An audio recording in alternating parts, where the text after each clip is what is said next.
Okay, second Samuel 17। और यहाँ पर एब्सलोम जो है वो दाऊद के पीछे लग जाता है, उसके पीछे पड़ जाता है। और हमेशा इस अध्याय में हमें एक चीज़ याद रखनी है कि परमेश्वर हमेशा जो षड्यंत्र रचते हैं उनको कंफ्यूज कर देता है, उनकी सफलता कभी नहीं कर पाते। जैसे हम सोचते हैं ना कि जिस तरह से परमेश्वर की योजना है, और हम देखते हैं कि शैतान सारे संसार में क्या क्या कर रहा है। मसीह विरोधी आएगा, उसको लगेगा कि मैं संसार को जीत रहा हूँ, ये वो, लेकिन कंफ्यूज है, उसको खुद को पता नहीं क्या हो रहा है। अंत में परमेश्वर जीत जाएगा। और ये हमेशा से हो रहा है और हमेशा से होगा, उस तरह से है ना। परमेश्वर षड्यंत्र को नाश करेगा, ये हमेशा याद रखना। परमेश्वर षड्यंत्र को नाश करेगा। वर्ष नंबर 14 में हम देखते हैं, अहीतोफेल कहता है जा दाऊद, अब्सलम को कहता जाओ कि दाऊद का पीछा कर, और वो राइट एडवाइस थी। लेकिन हुशाय, यहाँ पे वर्ष नंबर 14 में हम देखते हैं कि अब्सलम ने कहा, हुशाय ने जो सलाह दी है वो अहीतोफेल की सलाह से अच्छी है। लेकिन हुशाय ने क्या सलाह दी थी कि मत जा अपने पिता के पीछे, तुझे पता है उसके लोग कैसे तेरे पीछे पड़ जाएंगे और इसे नाश कर देंगे, तेरे 12,000 लोग तो कुछ भी नहीं रहेंगे उसके सामने।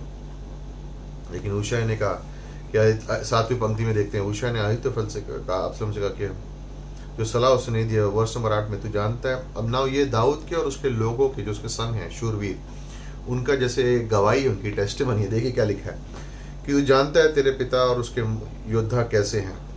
वो एक भालू के समान है जिसके बच्चे चुरा लिए गए हैं उससे, और तेरा पिता युद्ध में एक्सपर्ट है, वो अपने लोगों के संग रात भर में नहीं रहेगा, और जो भी उसके पास आएगा उसको करेगा, उसका सर्वनाश कर देगा, और लोग कहेंगे अब्सलम के लोगों के बीच में क्या हुआ है। वर्ष नंबर 10, हर एक शूरवीर है और उसका दिल एक शेर के दिल के समान है। इजराइल जानता है कि तेरा पिता कितना महान योद्धा है, और उसके संग जो हैं, जो लोग हैं, वो कैसे हैं। नाउ एक्चुअली अहीतोफेल की जो योजना है, जो उसकी सलाह है, वो करेक्ट है।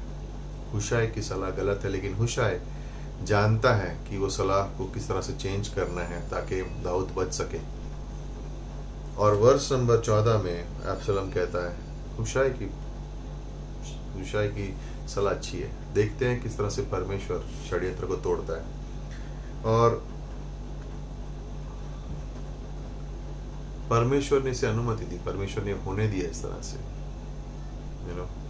वर्ष नंबर 22 और 23 में हम देखते हैं कि दाऊद और उसके लोग यर्दन पार कर गए। वर्ष नंबर 23 में, जब अहीतोफेल ने देखा कि उसकी सलाह नहीं मानी गई, तो अपने गधे पे बैठा, अपने घर गया, अपने शहर गया, अपने घर को सही किया और अपने आप को मार दिया।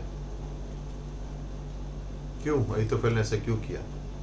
अहीतोफेल जानता था कि अगर एब्सलम अहीतोफेल की सलाह नहीं मानेगा और हुशाय की बात करेगा, एब्सलम मारा जाएगा, वो जीत नहीं पाएगा, और दाऊद जीत जाएगा। और दाऊद जब वापस आएगा तो अहीतोफेल उसका सामना नहीं कर पाएगा, और दाऊद उसको शायद दंड दे या जेल में डाल दे या कुछ भी कर सकता है। इसलिए अहीतोफेल समझ गया ये सही चीज नहीं है, इसलिए उसने अपने आप को जाके मार दिया। लाइक सोचिए उसके मन की सोच, अपने घर गया, अपने शहर गया, और सब चीजों को सही करके उसने अपने आप को मार दिया। अपने खुद के षड्यंत्र में खत्म हो गया वो, और वो जीत ना सका, क्योंकि वो डर गया था कि जब वो वापस अगर दाऊद आएगा तो मेरा क्या होगा। और अगर हम परमेश्वर के नियुक्त किए गए इंसान के विरुद्ध जाते हैं षड्यंत्र में, तो एंड में हम अपने विरुद्ध भी हो जाएंगे। लाइक यहूदा ने क्या किया, यीशु मसीह के अगेंस्ट किया, लेकिन एंड में क्या हुआ, खुद की जान ले ली। सो उस तरह से तो सावधान रहना है। और इन सब चीज़ों में प्रार्थना में बने रहो, विश्वास में बने रहो, प्रेम में बने रहो, प्रोत्साहन में बने रहो, और किसी से कुछ सुनने की जरूरत नहीं है। किसी से कुछ सुनने की जरूरत नहीं है। चैप्टर नंबर 18 में अब्सलम और दाऊद की लड़ाई है। दाऊद चाहता है कि वो जिंदा रहे, लेकिन जोयाब उसे मार देता है। और वर्ष नंबर 9 में देखेंगे कि अब्सलम दाऊद के दासों से मिला। अब्सलम गधे पर सवार था और वो मोटी डालियों में से निकला, उसका सर पकड़ गया और ना वो स्वर्ग की ओर देख सका और ना वो धरती पर खड़ा रह सका। गधा था वो भी चला गया, बालों लेके सर में फंस गया, लटक गया, फंस गया बीच में। और यहाँ पे हम देख रहे हैं इस तरह से कि किस तरह से उसका अंत होता है। दाऊद नहीं चाहता था वो मरे, लेकिन जोआब ने उसे मार दिया। और दाऊद यहाँ पे शोकित हो जाता है, लेकिन याद रखिए परमेश्वर ने क्या कहा था, तेरे घर से तेरी तलवार नहीं निकलेगी, 4 गुना वापस देना था। राइट, दाऊद ने इसे इस तरह से कहा था नेतन को 4 गुना। क्या हुआ? एमनन तीमार का बलात्कार करता है, एब्सलम एमनन की हत्या कर देता है। एब्सलम दाऊद के विरुद्ध विद्रोह करके राज्य लेने की उसका राज्य ग्रहण कर लेता है। एब्सलम की मृत्यु हो जाती है। 4 गुना जो दाऊद ने किया उसके सामने आ गया, उसकी आंखों के। एक निर्दोष व्यक्ति को व्यभिचार करके एक निर्दोष व्यक्ति की हत्या करवाई, और अपने मुंह से ही दाऊद ने कह दिया कि क्या करना है, तलवार तेरे घर से नहीं निकलेगी। और अभी तो शुरुआत है, आगे भी देखेंगे उसके जीवन में और भी तकलीफें आती हैं। उसके पाप की वजह से बुराई उसके घर में बढ़ती रही, उसके घर में बढ़ती रही बुराई उसके पाप की वजह से। और ये सोचने वाली बात है कि इस समय में कि दाऊद के जीवन में क्या बीत रहा होगा। Chapter number 19। और यहाँ पे जैसे जीत मिली है, लेकिन शोक है, दाऊद रो रहा है, हाय मेरा बेटा। और यहाँ पे हम देखते हैं वर्ष नंबर 4 में एब्सलम जोआब आता है दाऊद के पास और कहता है उससे, 4थी पंक्ति में, राजा ने अपने मुंह को ढक के रोता रहा जोर जोर से, हे मेरा पुत्र एब्सलम, एब्सलम मेरा पुत्र, मेरा पुत्र। फिर जोआब उसके पास आया वर्ष नंबर 5 में, और आज तूने अपने शर्म से तेरे दासों के मुंह को ढक दिया है। वो जो तेरी जान को बचाए रखे, तेरे बेटे की, तेरी बेटियों की, तेरी पत्नियों की, तेरी रखेलों की, और उनको प्रेम किया तूने जिन्होंने तुझसे नफरत की, और उनसे नफरत की जिन्होंने तुझसे प्रेम किया। जोआब यहाँ पे दाऊद को करेक्ट कर रहा है कि जो तेरे विरुद्ध है उसके लिए तू रो रहा है, और जिन्होंने तेरे लिए जान दे दी तुझे बचाने के लिए, उनके लिए तो कुछ नहीं कह रहा। और यहाँ पे जोआब डांटता है उसको कि दाऊद तू अपने खुद के लोगों के विरुद्ध, अपने सेना के विरुद्ध तू ध्यान नहीं दे रहा है। जोआब की गलती क्या है इसमें? एक्चुअली गलती नहीं है, लेकिन यहाँ पे एक चीज दिखती है, और जोआब ने अपने मुंह से बोल दिया। लाइक वर्स नंबर, तूने उनसे प्रेम किया है जिन्होंने तुझसे नफरत की। जोआब दाऊद के दिल को समझ न पाया। जिन लोगों ने दाऊद के संग नफरत की, दाऊद ने उन लोगों से प्रेम किया, है ना यीशु मसीह का चित्र।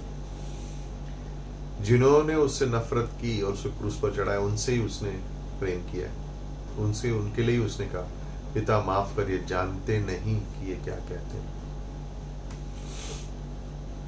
सोचिए, जो है वो बात को समझा नहीं, और एब्सलम को मारने के बाद जोआब के जीवन आप देखोगे नीचे जाने की तरफ शुरू हो जाता है। और एक पासवान का हृदय है, मिनिस्ट्री में हम देखते हैं पासवान का हृदय है कि जो एक अगला कदम बलिदान देने को तैयार है। मुझे एक घटना याद आ रही है इस वक्त की, हमारी मिनिस्ट्री में एक समय ऐसा आया था कि जब पास्टर प्रचार कर रहे थे, पास्टर काल प्रचार कर रहे थे, और कुछ लोग थे जिन्होंने उनके संदेशों में खामियां निकालनी शुरू कर दी, और 2-3 जने ग्रुप बने और वो लोग चले गए। और पास्टर उनको फ़ोन करते रहे, उनको उत्साहित करते रहे, और क्या हुआ ये वो, लेकिन वो लोग मानने को तैयार नहीं थे। उनमें से जब जिस व्यक्ति ने ये प्रॉब्लम क्रिएट किया था, वो व्यक्ति थोड़े दिन के बाद बीमार पड़ा और उसको अस्पताल में लेके जाना पड़ा अर्जेंटली। जानते हैं सबसे पहले वहां पहुंचा कौन? हस्तकार। और ये बात मैंने अपने दिल में बना के रखी कि इस व्यक्ति को मैंने देखा है कि जिस व्यक्ति ने उसके खिलाफ जाकर 2-3 लोगों को कलीसिया लेके चला गया, और वो व्यक्ति कलीसिया में बहुत सालों तक थे, वो लोग हमारे कलीसिया में बहुत सालों तक थे और अच्छे लोग थे, लेकिन भावुक होकर कोई चीज से अलग अलग चीज में कुछ गलत सोचकर वो लोग चले गए। लेकिन जब चले गए और जब प्रॉब्लम आई, पास्टर कार्ल सबसे पहले वहां गए।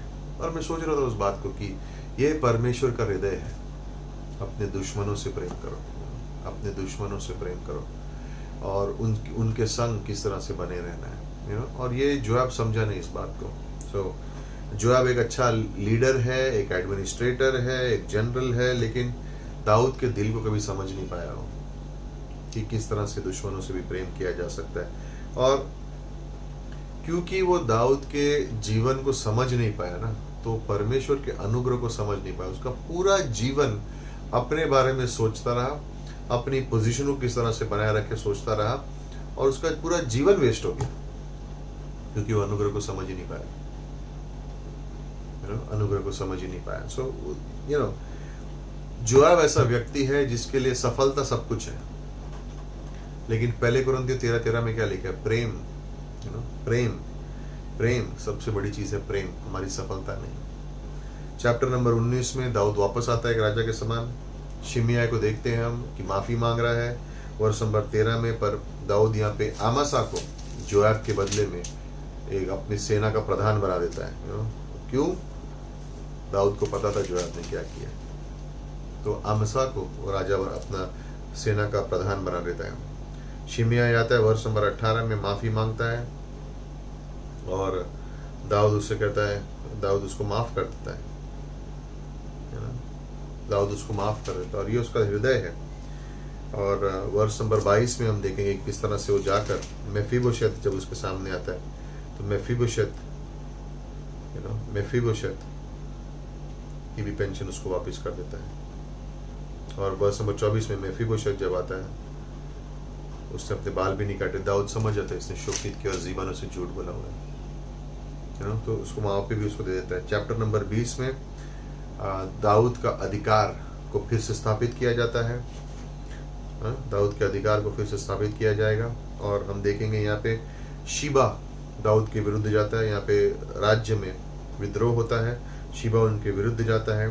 दाऊद आमसा को भेजता है कि जाके उस लड़ाई को खत्म करे और प्रॉब्लम को सॉल्व करे, लेकिन जोआब आमसा को मिलकर उसको रास्ते में मार देता है। क्यों? आमसा मेरे से ऊंचा प्रधान बन गया, तो उसको मार देता है। Now verse number chapter number 20 में और वर्स नंबर 23 में जोआब पूरी सेना के ऊपर फिर से अधिकारी बन गया है। बनाया, जेहोयदा, चेराइत और उन सब के ऊपर उसको फिर से सफलता के बारे में सोचता है। तो अमसा को राजा उसके ऊपर प्रधान बनाया, उसने अमसा को मार दिया। और ये उसकी सोच थी जोआब की। जेरुआ के पुत्र, जब भी आप बाइबल में देखोगे उनके पास सारे प्रॉब्लम के लिए एक ही सोल्यूशन है, चलो उसका सर काट दे। अब बाइबल में पढ़ोगे देखोगे जेरुआ के पुत्र दाऊद कहते हैं, मैं क्या करूं तुम जेरुआ के पुत्रों से, क्या करूं तुम्हारे संग? हर चीज का एक ही सॉल्यूशन, सर काट दे, चलो उसका सर काट देते हैं। चैप्टर नंबर 21 में अकाल पड़ता है, और ये अकाल इसकी वजह से है क्योंकि सॉल ने वाचा तोड़ी थी, गिबियोनाइट को मारा था, इसलिए 7 पुत्र सॉल के दिए जाते हैं और ताकि उनको मार दिया जाए। दाऊद ने नहीं मारा, लेकिन गिबोन के लोगों ने उनको मारा कि गिबियोनाइट ने, क्योंकि सॉल ने वाचा तोड़ के गिबियोनाइट लोगों को मारा था ना। यहाँ पे सिद्धांत निर्गमन 21 23 से 25 में और पहले इतिहास 21 में। निर्गमन 21 23 से 25 में आग के बदले आग बदला। सो जिस तरह से गिबेनाइट को मारा गया, तो हमें सॉल के पुत्र चाहिए, तो सॉल के 7 पुत्र दे दिए जाते हैं और इसलिए उनको मार दिया जाता है, क्योंकि सॉल ने परमेश्वर की वाचा जो यहोशू 9 में बंधी थी कि गिबेनाइट के ऊपर हमला नहीं किया जाएगा, वो हमारे दास बन के हमेशा रहेंगे, सॉल उसको तोड़ता है इसके लिए। ठीक है, चैप्टर नंबर 22 से लेकर 24 में दाऊद के जीवन के अंत के साल हैं, और यहाँ पे हम देख रहे हैं कि दाऊद के पुत्र एक्चुअली चैप्टर नंबर 22 को अगर आप देखेंगे तो ये भजन संहिता 18 almost same to same word है, और यहाँ पे आप देखोगे कि किस तरह से ये दाऊद का संबंध परमेश्वर के संग, किस तरह से उसकी एक संबंध था परमेश्वर के संग, और 27 अलग अलग शब्द इस्तेमाल करता है। मेरी चट्टान है, वो मेरा फोर्ट्रेस है, मेरा छुटकारा देने वाला, मेरा परमेश्वर है, मेरा शरण स्थान है, मेरी ढाल है, मेरा उद्धार है, तो उसको देखता है, मेरा उद्धार करता है। 26 से 27 अलग अलग शब्द दाऊद इस्तेमाल करता है यहाँ पे अपने जीवन के अंत में। वो परमेश्वर को याद कर रहा है कि उसके जीवन में परमेश्वर किस तरह से उसके सामने प्रदर्शित हुआ। और सो वर्स नंबर 20 में हम देखते हैं कि किस तरह से उसने मुझे बचाया, क्योंकि उसने मुझसे प्रेम किया है। आनंदित है परमेश्वर मुझसे। और वर्ष नंबर 34 में हम देखेंगे कि उसने मेरे पैरों को ऊंचे स्थानों पे बनाए रखा है। और यहाँ पे हम देखते हैं कि किस तरह से दाऊद का संबंध है परमेश्वर के साथ। चैप्टर नंबर 23 को अगर हम ध्यान से पढ़ेंगे, और चैप्टर नंबर 23 में हम देखेंगे कि दाऊद के महान योद्धाओं के नाम दिए गए हैं। अगर इनके नाम को पढ़ोगे तो सोचना किस तरह से इनके नाम दिए गए हैं। और ये कहानी बहुत सुंदर है। 8, 9 और 11 वचन, वर्ष नंबर 8, 9 और 11 में 3 महान योद्धा हैं।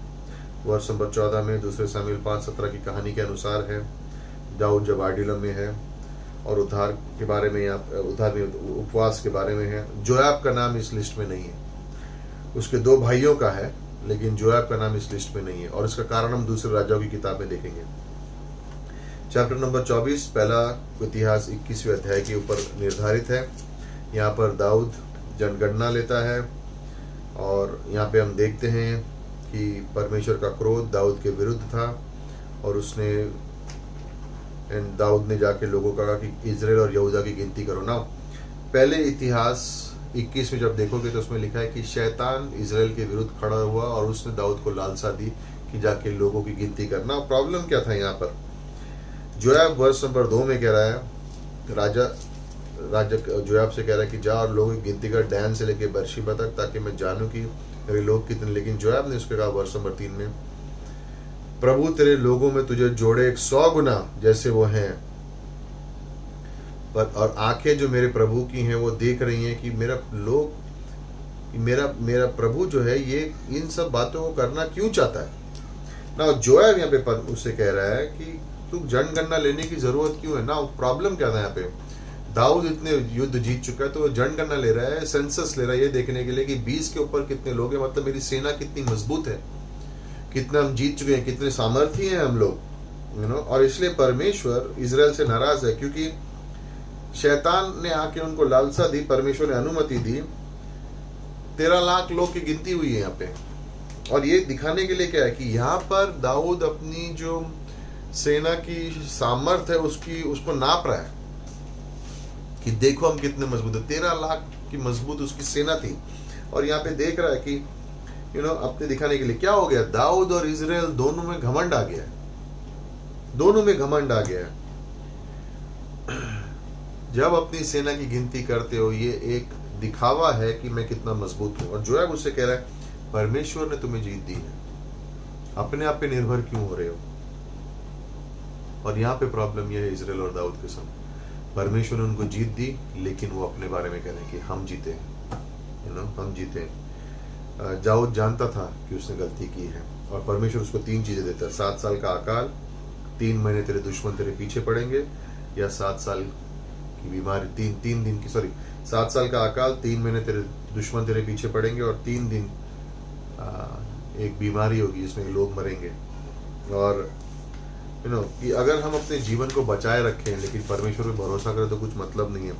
दाऊद 3 दिन को चुनता है, क्यों? उसने कहा मैं परमेश्वर के हाथों में गिरूं ये बेटर है, मैं परमेश्वर के हाथों में गिरूं तो ये बेटर है, क्योंकि वो परमेश्वर के अनुग्रह, एक्चुअली परमेश्वर की करुणा के ऊपर निर्भर हो रहा है, परमेश्वर की करुणा पर निर्भर हो रहा है। और ये 70,000 लोग मारे जाते हैं माउंट मोराया पर। वहां पे जाके दाऊद एक वेदी बनाता है, वही जगह पर उत्पत्ति 22:2 में अब्राहम माउंट मोराया पे जाके इसहाक की बलिदान चढ़ाता, और यही स्थान पर आगे जाके मंदिर बनेगा, उसी स्थान पर मंदिर बनेगा। और हम देखते हैं दाऊद के जीवन में कि दाऊद कहता है मैं परमेश्वर के हाथों में रहना ज्यादा अच्छा है मेरे लिए, परमेश्वर के हाथों में रहना ज्यादा अच्छा है मेरे लिए। और यहाँ पे थॉट ये है, ये सेल्फ कॉन्फिडेंस है, खुद पर भरोसा करना है, खुद पर भरोसा करना है। जोयाब को भी समझ गया था कि गलत है, और जोयाब उसे कहता है ये गलत है, ये मत करना, यू नो। ओके, सो दूसरा सैमुएल यहाँ खत्म होता है। पहले राजाओं की किताब में चलते हैं। पहले राजाओं की किताब में ये कहानी है। पहले राजाओं की किताब में दाऊद से लेके जब तक यरूशलेम को 586 BC में बंदी ना बनाया गया हो, तब तक की कहानियाँ, तब तक के जो हादसे हुए हैं, इतिहास हुआ है, उसके बारे में यहाँ पे लिखा गया है। पहले राजा 1 से लेके 11 में पूरा राज्य एक है। पहले राजा 12 से लेके दूसरे राजा 17 में राज्य 2 हिस्सों में बढ़ चुका है, उसके बारे में है। और अंत होगा 722 BC में, जहाँ पर इजराइल असीरिया के हाथों में चला जाएगा। दूसरे राजा 18 से लेके दूसरे राजा 25 में ये बचे हुए राज्य होगा, ओके, जहाँ पर यहूदा गिरेगा 586 BC में। सो ये किताब लिखी गई है यहूदा के गिरने के बाद। ज़्यादातर पहले राजा दूसरे राजा की किताब को यिर्मयाह ने लिखा है, ओके। और ये इसलिए लिखी गई थी कि जो राजा राज कर चुके है ना, जितने भी राजाओं ने राज्य किया है इसराइल के ऊपर, उनके नाम बने रहे, जनगणना बनी रहे, इसराइल और यहूदा जितने भी राजा हैं सबके लिए ना, ताकि जब यहूदी जो बंदी बना लिए जाएंगे तो उनको पता चलेगा कि वो वहाँ पहुँचे कैसे। तो यिर्मयाह लिखता है इसको। ये 300 से 400 साल के इतिहास को उसने कवर किया हुआ है। तो याद रखिए, जब सैमुएल ने लिखा तो उसने इंसान की रिस्पॉन्सिबिलिटी क्या है उसके बारे में ध्यान दिया। तो सॉल की रिस्पॉन्सिबिलिटी, डेविड की। राजाओं की किताब में देखोगे, इतिहास की किताब में देखोगे कि परमेश्वर की इच्छा क्या है, परमेश्वर का नजरिया क्या है। राजाओं की किताब में दोनों का बैलेंस है कि मनुष्य को इस तरह से करना चाहिए था, लेकिन परमेश्वर ने किस तरह से इस नजरिए इस हादसे को देखा है। सो इस तरह से है फर्स्ट राजाओं की किताब में। और पहले राजाओं के पहले अध्याय में दाऊद अब बूढ़ा हो चुका है। वर्ष नंबर 4 में और 5 में हम देखते हैं एडोनाइजा, जो सबसे बड़ा बेटा है उसका अधिकार है सिंहासन के ऊपर, ओके। और उसने अपने आप को और ऊंचा उठाता है, लेकिन दाऊद की इच्छा नहीं है ये। पहले अध्याय में दाऊद की इच्छा नहीं है ये। वर्ष नंबर 6 में लिखा है कि वो दिखने में बहुत अच्छा है, यू नो, हैंडसम है, एब्सलोम के बाद पैदा हुआ है। सो नोटिस कीजिए, एब्सलोम दिखने में, एडोनाइजा दिखने में, यू नो। और यहाँ पे हम देखते हैं कि लेकिन उसके अंदर चरित्र नहीं है, उसके अंदर चरित्र नहीं है, कैरेक्टर नहीं है उसके अंदर। दिखने में अच्छा है लेकिन जीवन में कोई शिक्षण नहीं और कोई चरित्र नहीं है उसका, यू नो। तो लोग मुझे कितना जानते हैं या मैं कितना प्रसिद्ध हूँ लोगों के बीच में, उसकी वजह से किसी को नहीं बनाया जाता है, लेकिन आत्मिकता मेन मुद्दा है। क्या आप इंसान आत्मिक है? और एडोनाइजा आत्मिक नहीं है, यू नो, एडोनाइजा आत्मिक नहीं है। लेकिन यहाँ पर हम देखते हैं, उसके बाद इस अध्याय में देखेंगे जोयाब दाऊद के इच्छाओं के विरुद्ध चला जाता है और एडोनाइजा को राजा बनाता है। वहाँ पे उसको कुछ फायदा नहीं है लेकिन बना देता है। नेथन और बादशीबा दाऊद के पास जाते हैं और इसका मतलब क्या है कि दाऊद अब बीमार है, कुछ नहीं कर पा रहा है और उसका राज्य पे से हाथ उठ चुका है, उसके हाथ में भी सामर्थ्य नहीं। चैप्टर नंबर 1 में वर्ष नंबर 30 में हम देखेंगे कि किस तरह से कि तेरा बेटा सुलेमान जो है वो बनेगा। ज़ेडोक नेथन बेनाया को बुलाया जाता है और एडोनाइजा कहा जाता है कि एडोनाइजा राजा नहीं है। वर्ष नंबर 50 में वर्ष नंबर 50 में हम देखते हैं एडोनाइजा डरा हुआ था, सुलेमान से उठा और जाके उसने वेदी को पकड़ा और सुलेमान से कहा गया कि एडोनाइजा डरा हुआ है सुलेमान से और उसने जाके वेदी को पकड़ा हुआ है। तो राजा ने उससे कहा कि वो वहाँ से नहीं, मृत्यु नहीं करेगा। सुलेमान ने कहा बिल्कुल नहीं मारा जाएगा। सुलेमान ने उसको बुलाया, उसने अपने आप को झुकाया सुलेमान के सामने और सुलेमान ने कहा अपने घर चला जा। तो सुलेमान उसको यहाँ पे माफ़ कर देता है, उसको भेज देता है ना। यहाँ पे निर्गमन 21, 13 और 14 में लिखा है वो शरण स्थान था।